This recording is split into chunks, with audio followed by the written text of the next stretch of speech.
as it is for you. Yeah, literally, I'm like...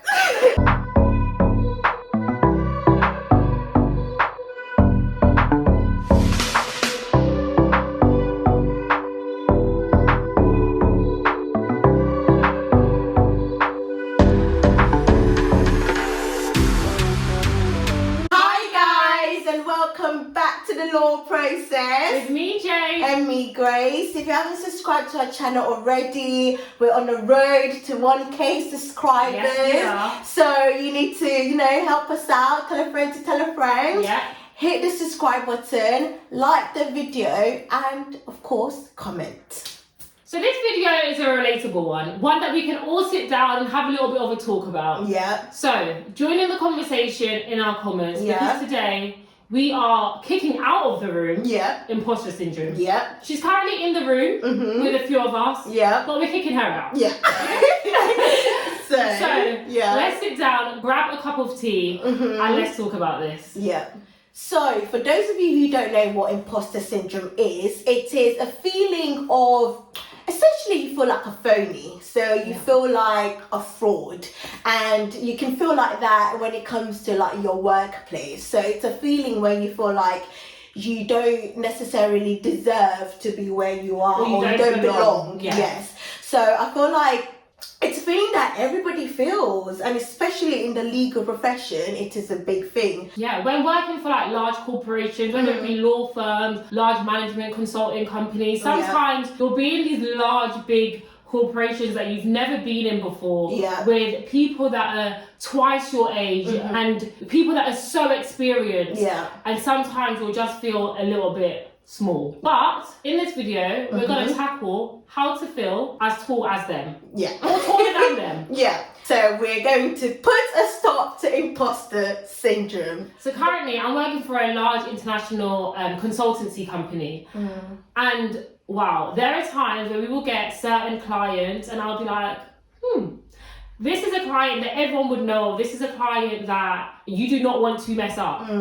And just feeling that pressure by itself can either elevate you, make you feel like, okay, you have to get this right, you have to work 10 times harder, or it can cripple you. If you turn that self-doubt into fear, it can end up crippling you. It may be like a massive client, it may be a massive deal that you're about to complete on, or anything like that. It can just be that the task you're given with is something you've never done before. And in those situations, you just need to have self-confidence. And once you put your absolute best into a situation, that more than likely you're not going to fail. Whereas if you tell yourself, oh my God, this is something I haven't done before, I'm not going to be any good at this, how am I going to do this? Oh my gosh, there are people that are so much better at this than I am. Then, and you're talking all those negative thoughts to yourself, that will only put you in a worse position and not allow you to elevate. So speak positive words of affirmation to yourself and pick yourself up and allow yourself to elevate in all situations. And it's like when people say, feel the fear, but do it anyways. So, because ultimately, okay, there might be someone that can do it better than you, but you're the one that's been chosen to do it, and there's a reason for that. So prove yourself. Also the thing with imposter syndrome is like, it's okay to be criticized. Like, it's okay for people to say, do you know what, that wasn't, your best work. That doesn't mean that you're rubbish at it. That doesn't mean that like you've done it wrong. That is, just take it as a learning opportunity, because you know that you're not going to make that mistake again. And nobody's perfect. Like, people didn't hire you for you to be perfect. So just because you get criticized or your work get criticized, that doesn't mean that like now all of a sudden you don't belong there. If everything you did was always perfect, how are you going to learn? How are you going to grow? Like, it's important that throughout our careers we always learn and grow. Otherwise, you're just going to become stagnant, and you don't want that either. No, you don't. So so Grace, have you ever experienced imposter syndrome, and how did you like overcome it or deal with it? Oh God, I have, so badly actually, and I feel like I was actually saying to Jade like earlier today that I actually experienced it when I qualified. And it's crazy because it's like, oh my God, you've qualified, you're now a lawyer, and then part of me was just like, oh my God, I feel like I don't know anything. Or I'm just like, oh my God, like, what was law? So, but I feel like how I actually overcame it was I literally was like thinking to myself that like, okay, Grace, like all the process that you had to do to become a lawyer, like no one did it for you. So for example, it's like, okay, it's not like I woke up and all of a sudden I was a lawyer and I hadn't done anything to get there. So I literally had to remind myself, Grace, like you did your exams and you did law school, you did your training contract, you submitted your application to the SRA, like you did that. And for me, it was just like, you just have to remember like your strength and your skill set, and you actually have to remember that like nobody, like you're in that position not because somebody randomly put you there, you worked hard to be there. So I feel like it's important to actually like just remember that, just remember how hard, like for example, if you're feeling like that at work, nobody did your interview for you. Like there's a reason that you were chosen. Literally, they saw something in you. Like they're the one that wants to offer you the job. Like if they felt like, you know, you're not going to do a good job or you didn't deserve to be there, you wouldn't be hired. So I think that certain times when we're in certain positions, we may put it down to luck. Like, oh, like you qualified because you know you're lucky. You're lucky, but or like I have the job I have because I'm lucky. No, it's not luck. It's hard work. Literally, it's hard work. It's working hard and it's being determined. Is what's got you where you are. And if you stop doing that, then that you're not gonna be able to elevate because that imposter syndrome and that self-doubt will allow you to stop doing that and not elevate. But keep working hard, keep being determined and keep believing in yourself because that's where you'll elevate to the next level where you'll be with sitting around people that are even higher up and you'll be like, how did I get here? But embrace it, see it as an opportunity and just literally run with it. Like don't make it make you stagnant.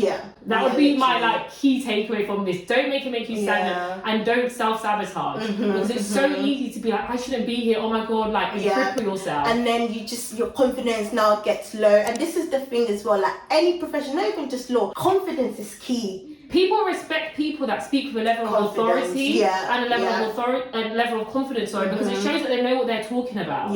If you are going into a space and you're like, oh well, I think that's the case, then they're going to be like, oh, okay. You think? Like, like, no, this is the case because of X, Y, and Z. And the way to give yourself confidence in those situations as well is by doing the work. You're not going to be confident in a situation. Tell me.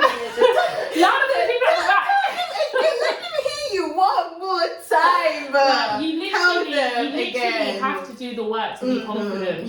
That work is dead. Like you can't expect something if you don't put the hard work in it, honestly. So we want to give you guys top tips on how to actually deal with imposter syndrome. So the first one is that we just want you to know that like you're not alone. No. Like a lot of people feel like this. A lot of people feel self-doubt. Tip number 2 is to change your mindset. As some people may say, don't look at the cup as half empty, look at it as half full.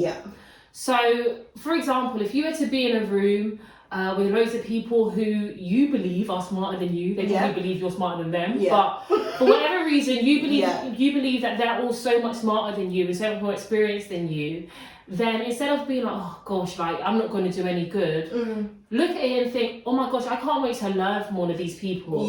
I can't wait to use this opportunity to speak to these people and grow and learn and become more qualified in whatever it is that you're doing.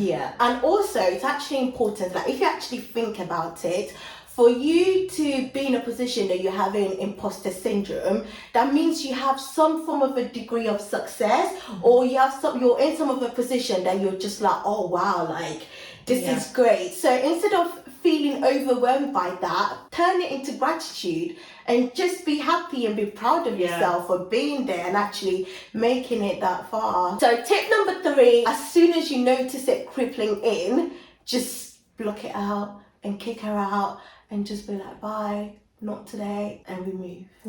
So tip number 4 is do not compare yourself. We all know that comparison is the absolute thief of joy. So you want to try your absolute best to not compare yourself. And do not get us wrong for 1 second. It is natural sometimes that you'll see people around you doing stuff, especially in today's world of social media. You'll see so many people doing stuff, and you will naturally start to think, oh, like, can't I do that? Why can't I do that? And all of these sort of stuff. But do whatever you need to do to not compare yourself. It might be coming off that social media side or whatever the case may be, because your biggest competition should be yourself. Tip number 5, fake it till you make it. Confidence is key. Like, if people can trust that, you know, you're confident in what you're saying, most of the time they'll probably believe you. Speaking with a level of confidence will get you very far. Very definitely. far. Tip number 6 is develop a healthy response to failure and mistake making. This is so important. So important, because ultimately there will be things in life that challenge us. There'll be things in life that are hard, and that is when resilience is needed. Literally, just remember, failure is the opportunity to begin again, but more intelligently. So our last tip for when it comes to dealing with imposter syndrome is just focusing on your strength and reminding yourself what those strengths are. What are your key skills? What is your unique selling point? Like, what makes you you? Once you've got the answers to those questions, then lock them in your brain and just always remember them, because at the end of the day, that's why you're in the position that you're in. So always remember your strength and always remember your key skills. So that brings us to the end of this video. We've ranted, we've given you guys tips. We did not stick to the script in this video, but that's fine, because I just feel like it's such an important topic that no one actually talks about. And I know that, like, a lot of people feel like this, and especially, like, you know, people like us, like black women. You sound so passionate about it. I know, because obviously, especially when it comes to, like, being black as well, it's like you go to workplace, you don't see people that look like you. We're going another rant again. Right, guys, let's bring this video to an end. I hope you guys enjoyed this video. It's completely different. We've never done this before. Let us know if you want us to do more, like, motivational videos, I guess. Let us know if you guys enjoyed this video. We are here to educate, motivate, and uplift. Literally. So we're giving you the motivation part today. But I hope you guys enjoyed this video. Please like this video. Please comment. Let us know how you felt. Have you ever experienced imposter syndrome? And if you have, please tell us how you dealt with it, because honestly, we're bringing you guys this video, but we're screaming at ourselves as well. Okay. And lastly, just remember, you are capable and you belong. Definitely. Okay. And we shall see you guys in our next video. Bye.